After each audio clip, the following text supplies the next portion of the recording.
Já falamos sobre trincas e fissuras que ocorrem nas alvenarias. E te expliquei também como se usa a régua comparadora, o famoso fissurômetro. Agora, na prática, como é que seria isso?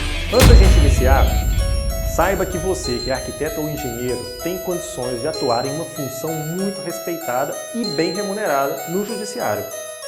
Saber esse conteúdo que eu vou te ensinar agora vai te ajudar bastante. Vamos lá então.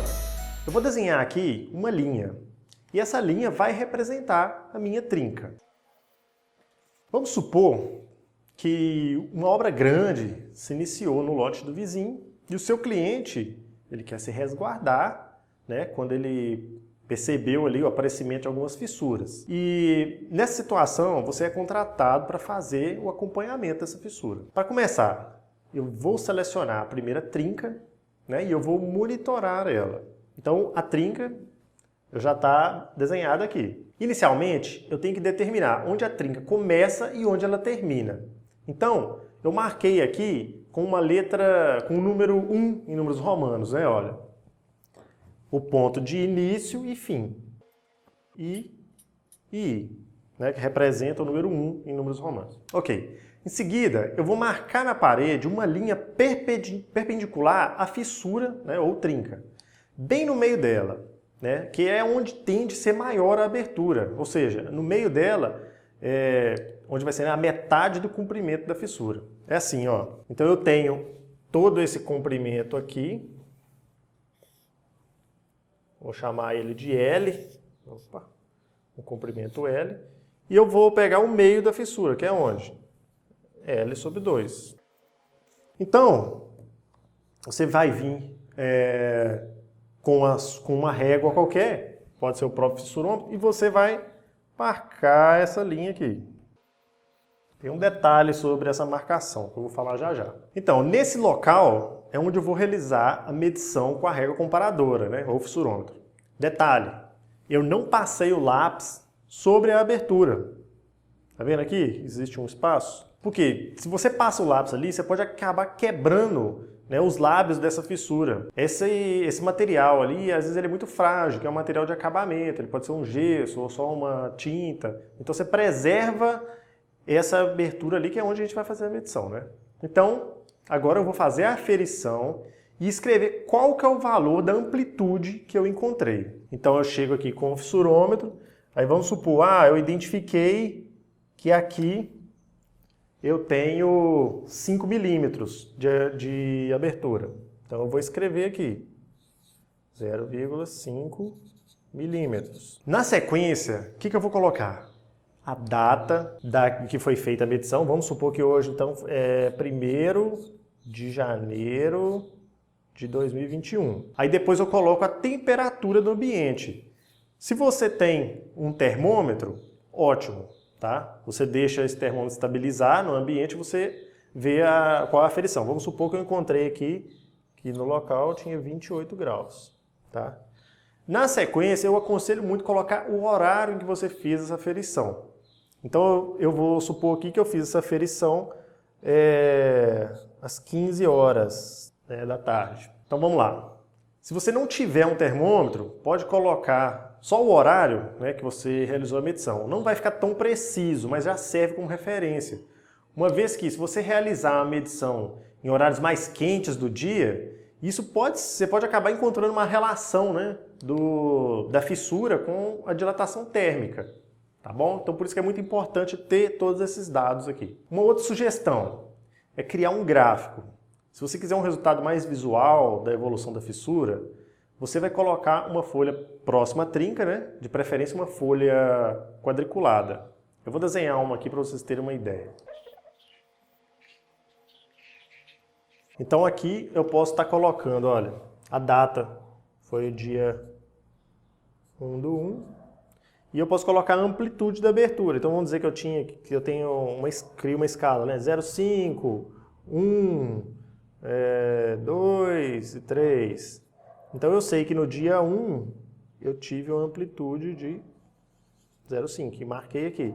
Obviamente, nas próximas medições eu vou ter uma evolução dessa essa referência aqui, né, mais visual. Você também pode fazer um paralelo com a temperatura, né? Então, para você não criar uma outra folha com outro gráfico, você pode ter uma outra linha aqui, com uma outra escala aqui também, com a temperatura. Vamos supor, 20, 25, 30 e 40 graus. Aí você pode ter essa referência aqui, ó, né, que nesse dia estava 28 graus, então tem uma referência aqui para a temperatura desse dia. E para fechar o trabalho, você indica quais são as extremidades das trincas, tá? Ou seja, onde ela se inicia e onde ela termina. Assim você pode colocar o número dessa aferição. Inclusive a gente já fez isso, né? Quando a gente colocou aqui, ó, a aferição 1 e a aferição 1. Então, essa trinca, nessa data, ela tinha esse início e esse fim. Esse é o resultado da primeira aferição.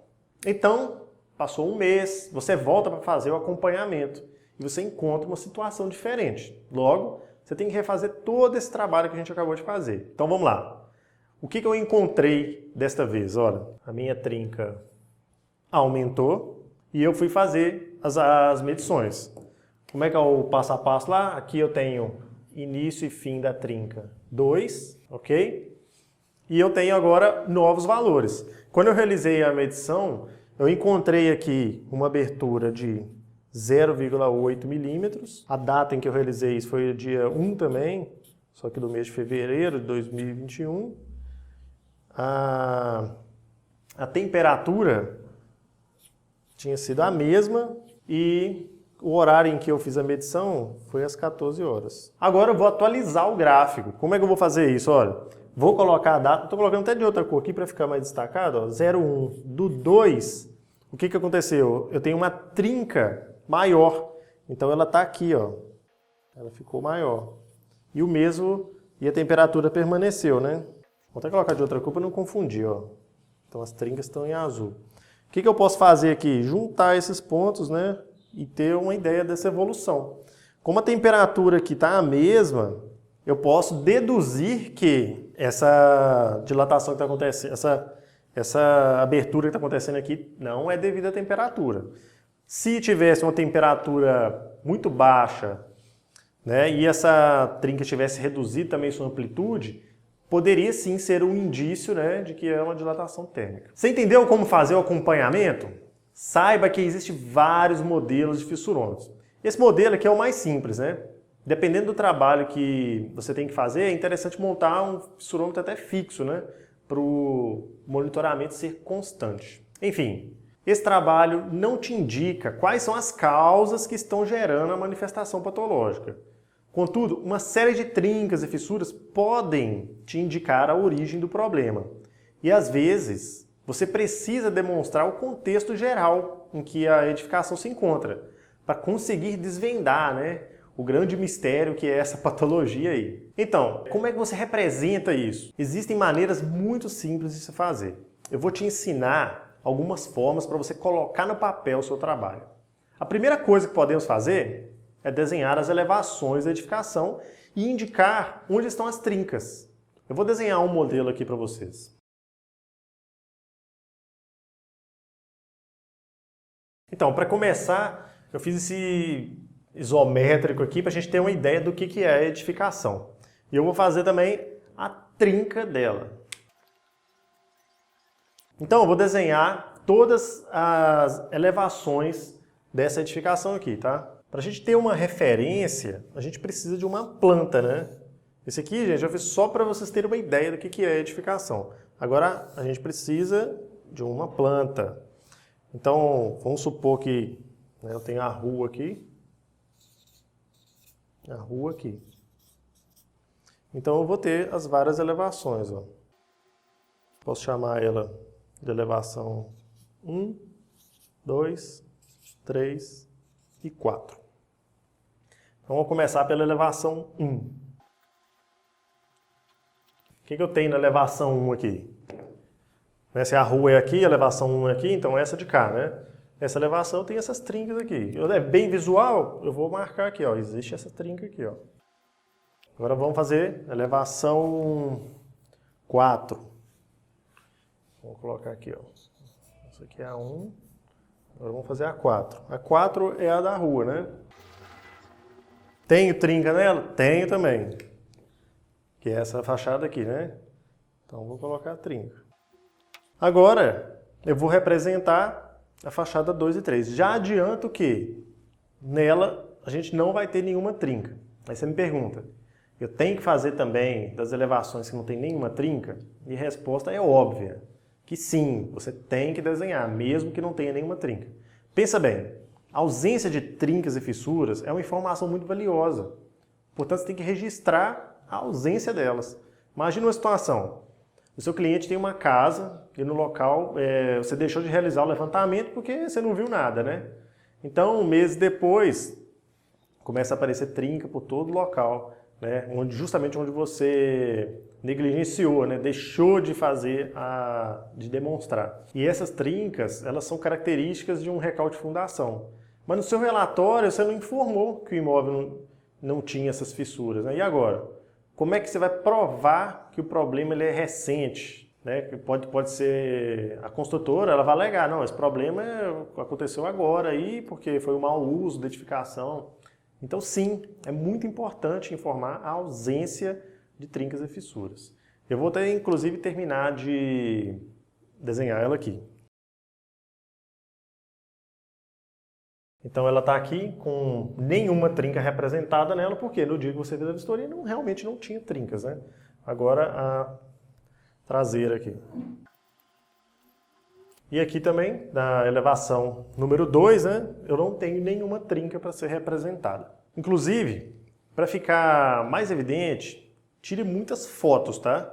O único problema é que fissuras dificilmente vão aparecer nas fotos.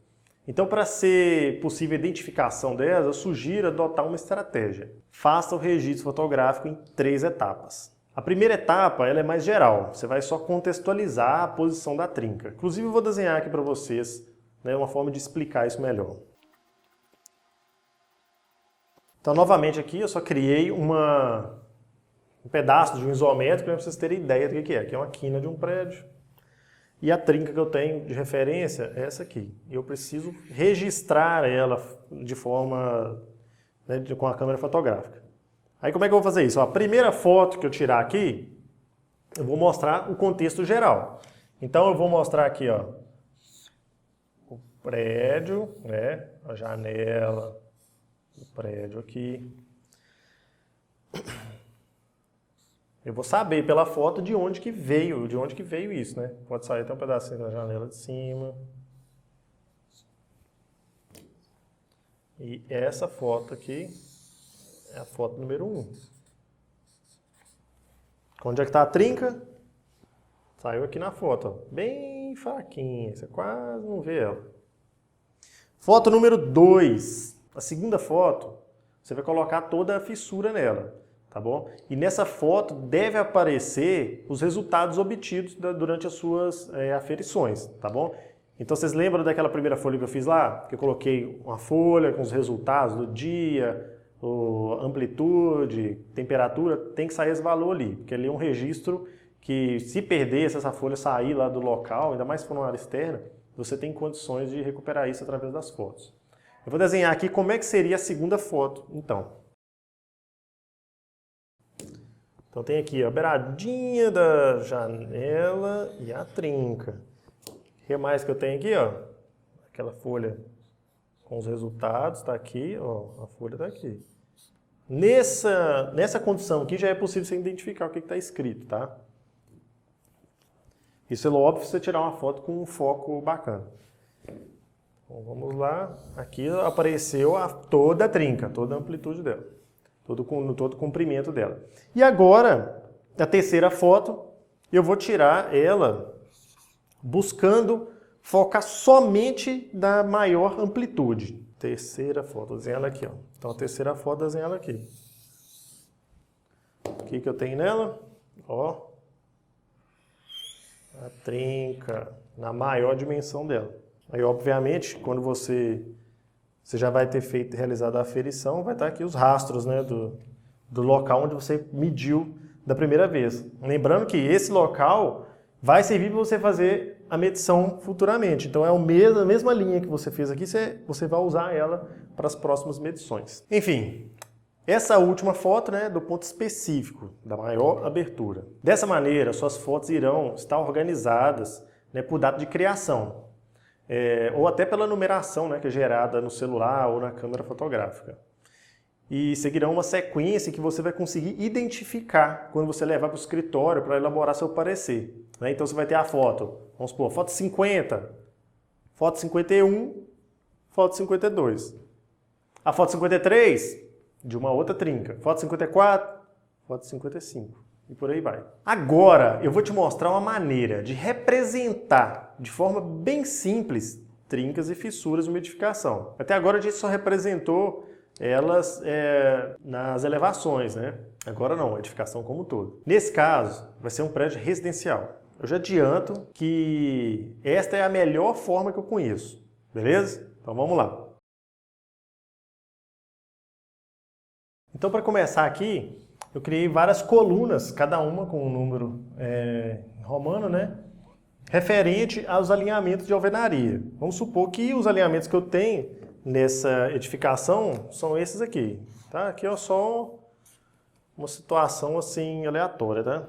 Então, aqui eu tenho as colunas, vou fazer as linhas agora. Então aqui eu coloquei as linhas, né, em letras, né, A, B, C, D e E. O que acontece? Eu vou representar cada um desses eixos, tá? Todas as alvenarias, né, que estão ali. Obviamente, a gente está falando de alvenarias aqui, mas pode ser colunas, vigas, todos os elementos estruturais que passam por esses eixos. Quando você tem a planta da arquitetura, obviamente fica muito mais fácil, né? Mas nesse caso hipotético nosso aqui, vamos ver como é que fica.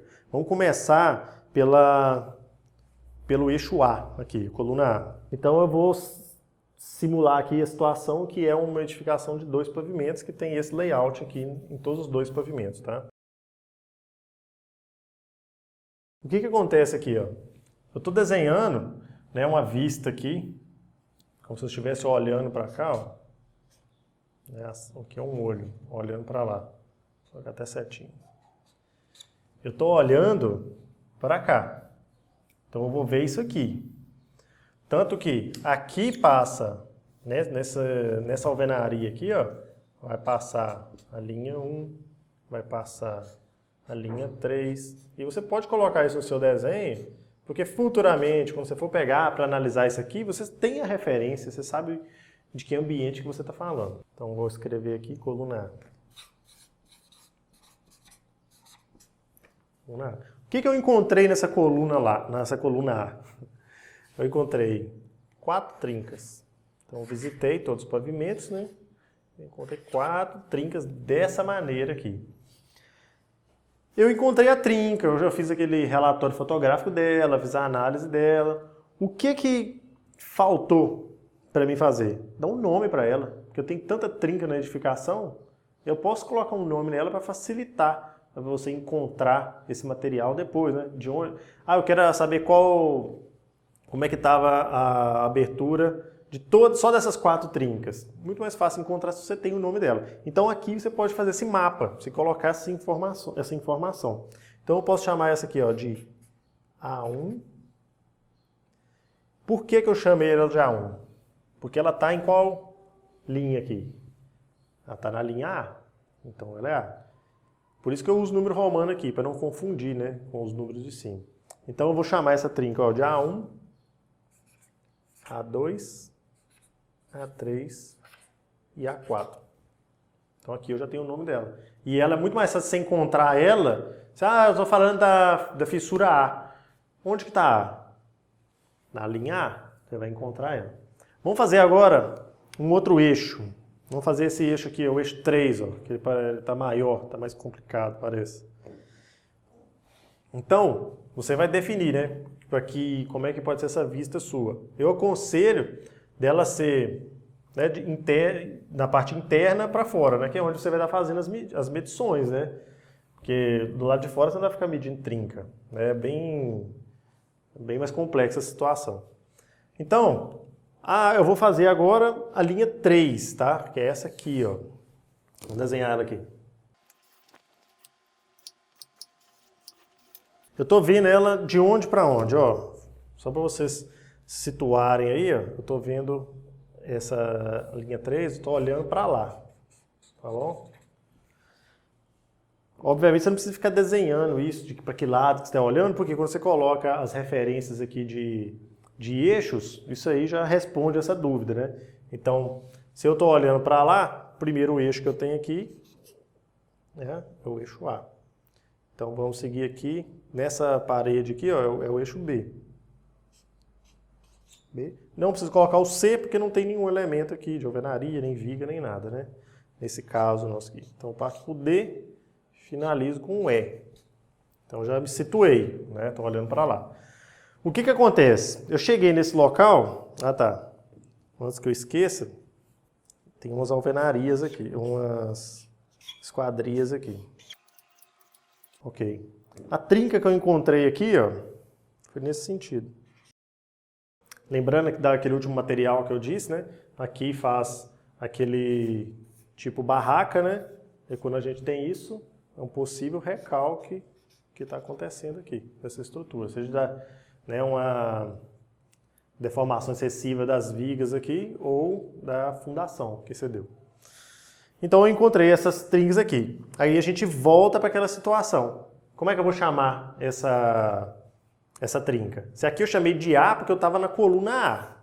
E essa aqui? Que isso aqui não é o eixo, né? É o eixo 1. Por isso que é em número romano, porque eu vou chamar essa aqui de quê? De I1. Essa aqui, I2. E por aí vai. Olha, só mais um detalhe. Quando trincas estão no piso e no teto, você vai representar na própria planta de arquitetura. Então, se você vai levar duas plantas, né, para cada pavimento.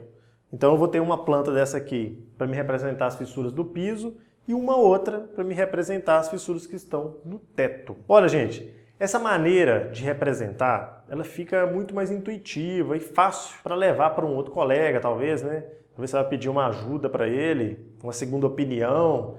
E dessa forma você não precisa nem se deslocar novamente ao imóvel para verificar. Então, existe também uma outra maneira interessante de se representar, né? Que é feito por cômodos. Você escolhe o que vai ser mais conveniente para você. Eu já te apresentei a primeira, que para mim é a melhor. Esse modelo que eu vou te mostrar agora, você vai planificar o cômodo em 6 partes, como se ele fosse um cubo todo aberto. Talvez fique difícil de entender assim, mas eu vou desenhar para vocês compreenderem. Então, olha, para começar eu vou desenhar aqui um isométrico só para a gente entender melhor, tá? Conversar de forma melhor aqui. Ó. E as trincas que ocorrem nesse local aqui, ó, são assim, ó. Tem 2 trincas nessa parede e tem uma nessa aqui. Então vamos lá, como é que eu vou planificar isso tudo? Para começar, a gente vai desenhar a planta baixa, né? Vamos começar por ela. São 6. 1, 2, 3. Então desenhar a planta baixa. Vou colocar a portinha aqui, ó. Planta baixa tem trinca no piso? Não tem. Então, vamos partir agora para uma próxima parede. Vamos pegar uma aqui que tem a janela. Ó, se a porta está aqui, a janela está aqui, né? Se a janela está aqui, quando eu for abrir esse cubo, eu vou ter uma outra face aqui. Essa aqui é da parede. E aqui eu tenho desenhado uma janela. Não tenho trinca nesse ambiente também. Fiz a parede do lado de cá. Informação valiosa, não tem trinca nenhuma. Vamos agora para a próxima parede, né? Que é essa que apresenta trinca aqui. Onde que ela está? Ela está próxima à porta, não está? Ela está próxima à porta aqui? Então ela está para o lado de cá. Vou desenhar esse quadrado aqui também. Só que aqui é o seguinte, eu tenho trinca. E a trinca, eu não gosto muito dessa forma de trabalhar, porque ela às vezes bagunça a sua cabeça. Então se a porta está aqui nessa face, e a trinca está do lado contrário, então ela está aqui, ó. Entendeu? Aqui, por isso que é estranho, ela está para cima aqui e aquela está para baixo. Mas você tem que ver o contexto geral, como se fosse um cubo, né? Vamos para a próxima. Agora, eu vou fazer a parede da porta. Vamos fazer a parede da porta, que está mais simples. Onde é que a porta está? Ela está exatamente aqui, ó. Agora eu vou fazer a parede oposta à porta, essa do lado de cá, que só tem uma trinca. Fala sério, bateu até aquela saudade das aulas de desenho. E para finalizar, eu vou fazer o teto. O teto você pode escolher em qual dessas extremidades que você vai fazer ela. Você pode adotar um padrão. Eu prefiro colocar ela do lado de cá. O que acontece aqui? O teto, ele está aqui. Essa linha aqui, ó, que eu marquei, ó, ela é essa linha de cá. Ó. Então, a parte do teto que está do lado de cá, ela é essa aqui. Né? Obviamente, ela vem de cabeça para baixo.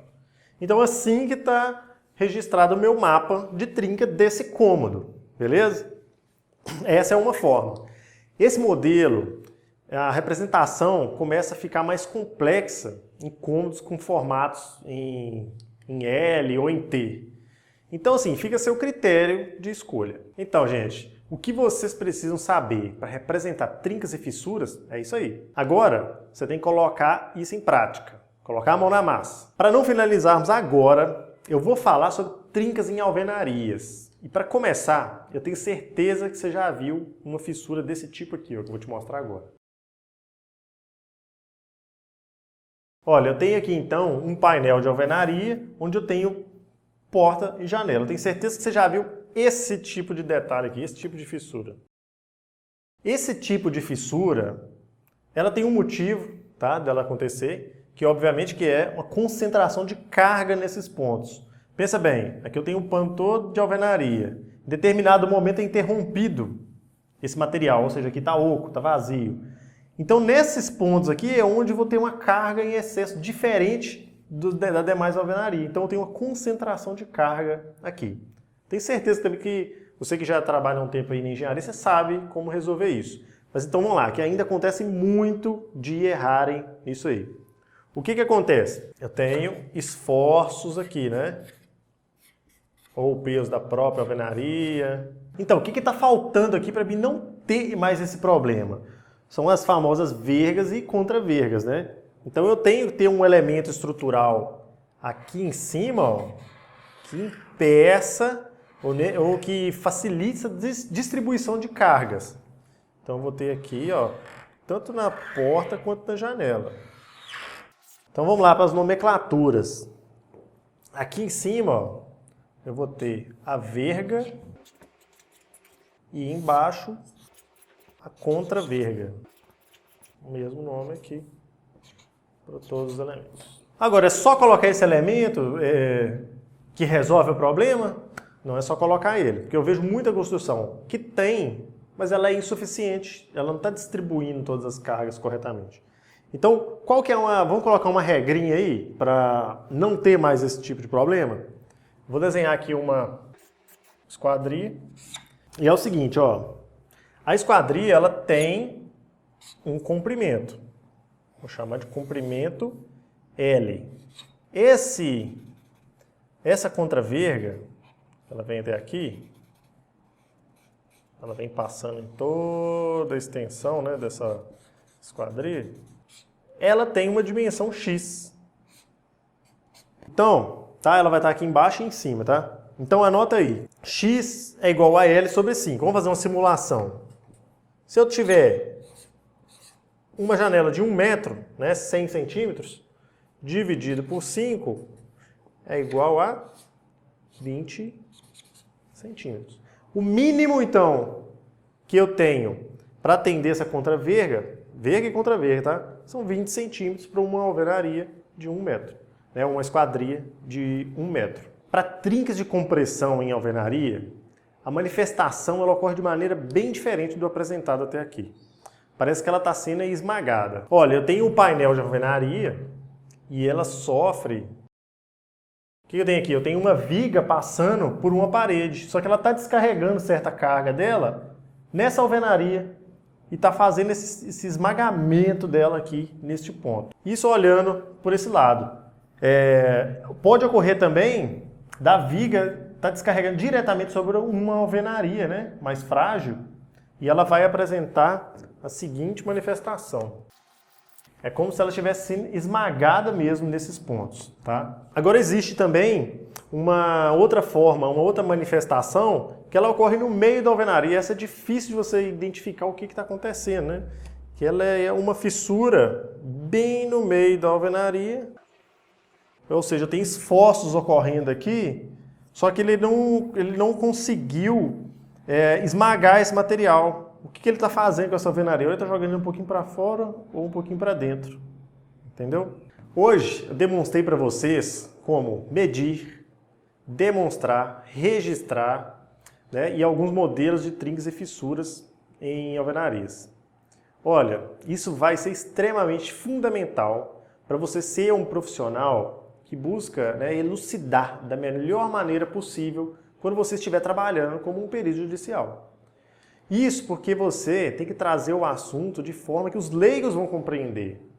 Olha, eu espero que você tenha aprendido um pouco mais. Eu vou encerrando por aqui, mas a gente se vê na próxima. Até mais. Tchau.